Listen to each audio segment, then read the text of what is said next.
Alors, qui sont ces partenaires multilatéraux? Alors, c'est le FMI, c'est la Banque mondiale. Qui décide de céder vos richesses à des entreprises? Qui conseillent, qui vous disent, vous, État congolais, vous n'avez plus les moyens financiers de maintenir et de développer vos actifs miniers.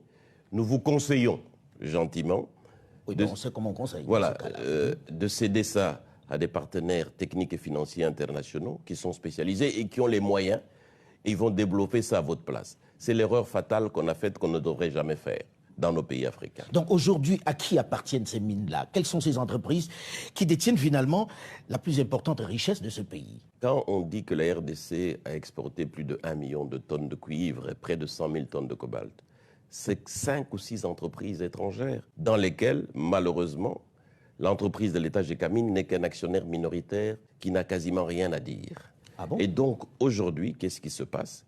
C'est que quand l'État était seul avec son entreprise Gécamine, seul dans le secteur minier, produisait près de 500 000 tonnes par an, et la Gécamine subvenait à près de 70% à tous les besoins budgétaires de l'État. Mais aujourd'hui, avec plus d'1 million de tonnes exportées, ces entreprises ne contribuent même pas à 17% aux revenus de l'État. Pendant 15 ans, 20 ans, alors que nous avions promis des dividendes pour la Gécamine, des impôts pour l'État, pour nous reconstruire, rien n'est venu. Vous savez pourquoi?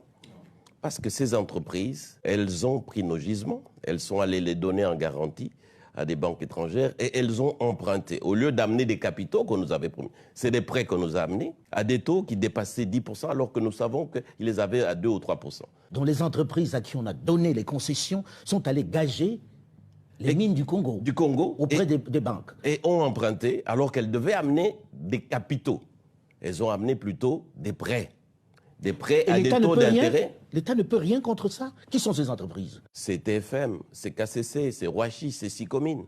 Toutes des entreprises, si pas occidentales, chinoises aussi désormais. Donc ils tiennent les richesses du Congo aujourd'hui? Ils tiennent les richesses du Congo, d'où effectivement ce paradoxe que les richesses ne profitent pas aux Congolais, mais aux entreprises étrangères, aux filiales des